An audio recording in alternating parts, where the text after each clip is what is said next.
We grow lots of carrots in containers, and that's because a lot of varieties, if you put them in ground, they can get damaged by carrot root fly. But if you put them in a container and raise them up more than 60 centimetres off the ground, that's higher than that annoying insect can fly. So your carrots are safe from that pest.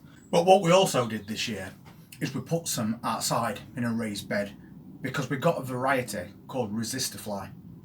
So that means that this particular variety of carrot should not get damaged by a carrot root fly. And we pulled a couple out a while ago, and there was nice straight and quite long carrots, but we left them after that. We only took a couple and we thought we'd leave them for a few weeks to grow on, and it has been quite a few weeks later now, and it's getting to this point in early autumn where we want to start and take any carrots out that we planted in late spring, because we can also sow some more if we want. I'm not sowing any outside, but I tend to sow them indoors at this time of year. I've got this container that's doing really well, and we can see carrot tops in here already, so we're definitely getting something out of that. And then behind me there's a 5-foot wooden container across back at greenhouse, and we've put quite a lot of seeds in that. 4 rows of carrots, and we've got 2 rows that are Nanty, and we've got 2 rows that are, again, a resistor fly. And we've got decent germination on them, but we haven't got 100% germination. I'll show you what I mean.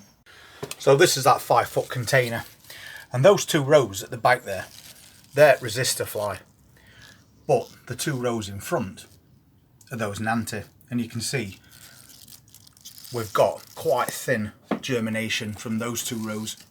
It's a bit better as you work your way up, but the resistor fly, they're pretty consistent all the way down.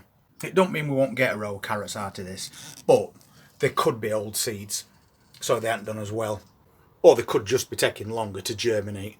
But we've got a couple of rows at least to work with at the moment. So we're guaranteed 2 rows of carrots, and we are going to have to thin those as they start to grow because they're very close together. The other row hasn't germinated quite as good, and I think it was Carol that mentioned she's done the same, and there's not much in way of germination on odd row. But sometimes some varieties of carrots take a lot longer than others, and if you're doing them indoors and you see nothing after quite a few weeks, then you can also resow some fresh seeds in there and cover them over, so at least you've got another shot at it and your container's already set up. But we're not looking at container carrots today, we're looking at those in that raised bed, because for one thing, I'm out of carrots in the fridge. Secondly, there's no way I'm going to the shop and buying any when I know we've probably got some in that garden, regardless of what size they might be. And when we prep that bed, we just dug it over a couple of times to loosen all that soil up, and we put a thin layer of compost on top, only a couple of inches, and then we made those drills, and then as they grew we thinned them out as best we could, because that way you're going to get wider carrots, and hopefully we've dug it over enough to ensure that we get really nice long straight carrots. But you know me, I'll take any carrot of any size. As I've always said, something's better than nothing. And apart from doing that, we added a little bit of feed at the start of the season, and we've done nothing to it since. So it's dug over, we put some feed in, we sow as carrots, we thin the carrots, and then we just leave them. And what you get is what you get. So let's pop outside and harvest a few carrots. And I also think we might have some spring onions and possibly some beetroot as well. And it has forecast rain today, so we're going to get it done now before that comes. So we'll quickly go down to this tunnel and we'll get that net off.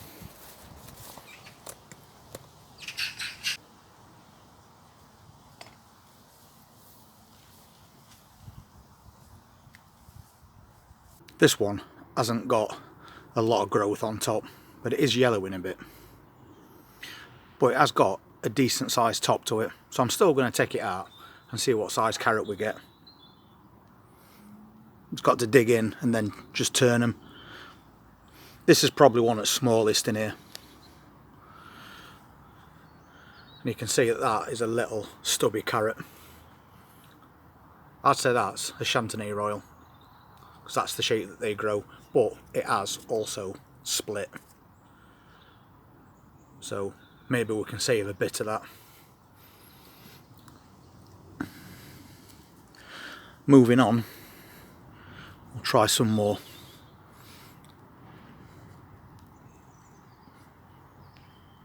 This one is really wedged in there.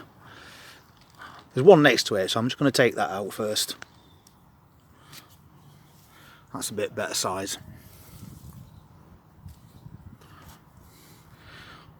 I think it's best if I just work my way towards it. There is some small ones in here, but that's not a bad size either.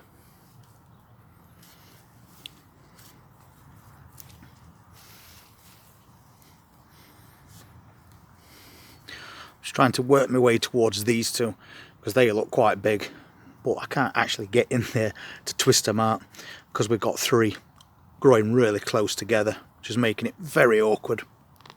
There we go, there's one. That's a nice fat carrot. Brilliant. Now maybe we can get this one. Come on. I think it's coming now. There we go. Now that is a really nice carrot. Brilliant. No damage to these either. Let's get a few more. There's one there. Again, feels quite big.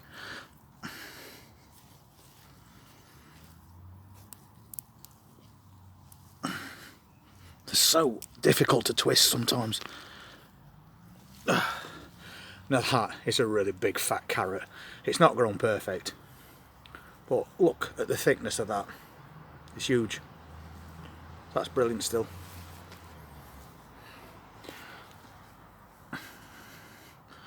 Next to that, we've got that one.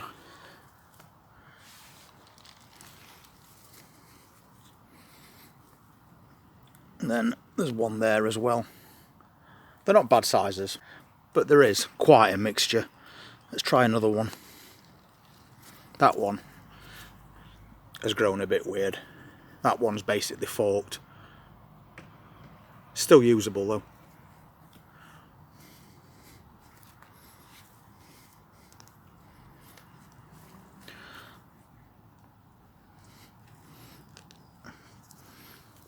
Another stubby one.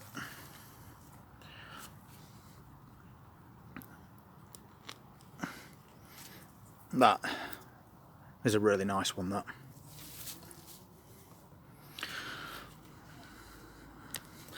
We are getting quite a mixture of carrots out here, but they're all perfectly usable. That's all that matters.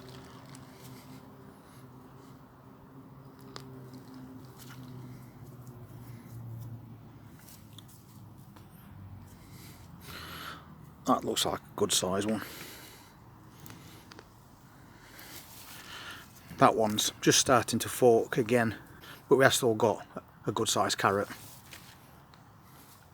You can see there the one next to it. Again, a very big fat carrot and a worm on it. So I think I'll take a couple more and I might leap rest. So let's take this one. That's a good sized carrot.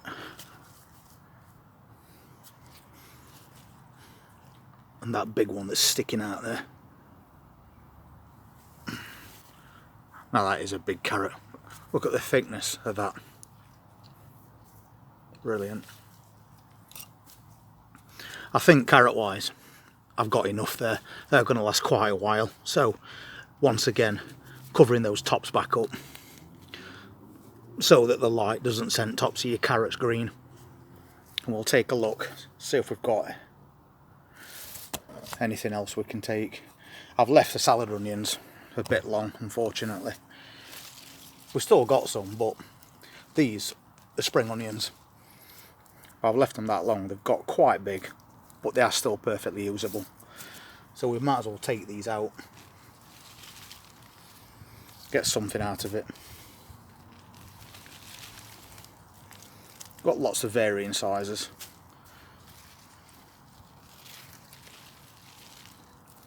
Especially with those, they're quite small. But this is what happens if you leave your spring onions too long. So, because we've planted up loads of new sets, I'm going to take all these out today. Let's see if we've got any beetroot. That's a pretty good size one. We'll get some more of that pickle ready for Christmas. I think this one's quite a bit bigger. Now that's a brilliant example. Really good sized beetroot there.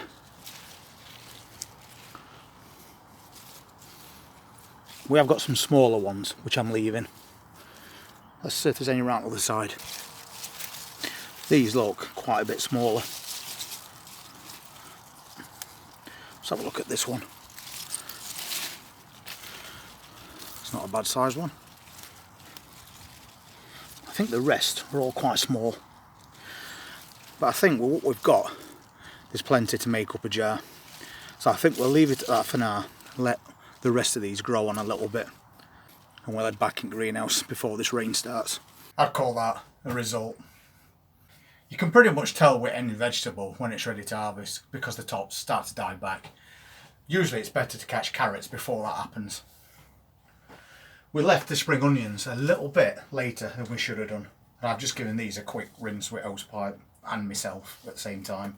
So basically the tops are starting to die back, but the onions themselves are alright. We've got some nice little bulbs there. So on this occasion we'll be harvesting these for the bulbs only. Normally we do these for the tops, but because we've been busy doing other things, we've just left them a little bit too long, but still a nice little harvest.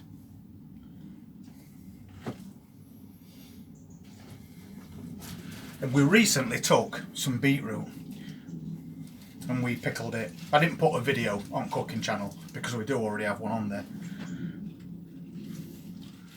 But it made some really nice, very tasty beetroot. And now we've got another batch to do. And look at the size of that one. Brilliant. So a really good result from those beetroots. Brilliant there. And that's a perfect example. There's plenty there to make up a really good sized jar of pickled beetroot. If you've not seen cooking channel and want to see how we preserve and pickle and blanch and freeze pretty much everything that we grow all year long, there's a link in the description. So you can pop over there, watch that video showing you how we pickle beetroot and make a nice sweet beetroot. And also we've got a video showing you how we freeze carrots, and they'll just keep for months and months on end. But then we got those carrots, and I intended taking all the carrots today. But then when we realised the size of the carrots that we got, I definitely did not need to take them all. These carrots are brilliant. The size of that one, for example,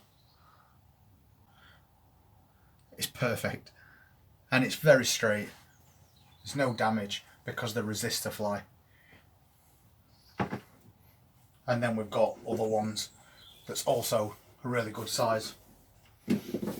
We've got quite a mixture of sizes, and I think we've definitely put a couple of different varieties in there, especially when you look at things like that. It's a nice stubby little fat carrot, but it's not very long, so I think they're Chantenay Royals. And then this one was the fattest one that we pulled out, just starting to try and fork at bottom, but a nice big chunk of carrot there. So we've got enough there for a few meals, and we'll store for quite a while as well. And it was brilliant to hear from Carol Phillips quite recently when she said she was making an autumn stew because the weather's turned like it has, but then realised she'd got no carrots. But then took a trip into the garden to one of her containers and pulled up 3 nice carrots, which did job. And there's nothing better than homegrown vegetables. And it just makes it that much sweeter when you can just go into your garden and harvest what you need without having to go to shops and pay for anything. That's the whole point of what we're doing. It's brilliant. And to be able to freeze things and preserve it for autumn and winter on top makes it even more worthwhile. So a really good result. We beat that rain, which is brilliant. We've just took a really good harvest.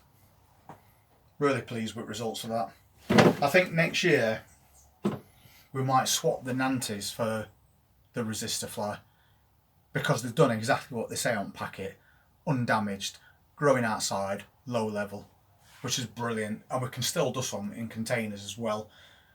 But I think this encourages me to grow even more carrots. We only usually grow a few a year because of the trouble we have sometimes with that carrot root fly. But now we've seen the results of these, I think next year I'm going to be doing rows and rows and lots of containers full of carrots. So we'll have even more to harvest and even more to freeze. So a pretty good start to a Wednesday morning, apart from that weather. But as I said, we beat that rain. I've given those a bit of a clean, and we'll get them tucked down and we'll get them in that fridge. And because we got carrots that were so thick and quite a good size, we didn't need to empty that bed. So half of those are still there ready for a later harvesting year, by which time they're probably going to be even bigger. And we've left some little beetroots in there also to grow on. So we've still got another harvest of both to come. And then we'll be moving on to cabbages, which are almost there. But for today, that is a really good result. And if you're interested in seeing what else we harvest over the next few weeks, please hit that subscribe button, press that notifications bell, and I look forward to seeing you then. Take care.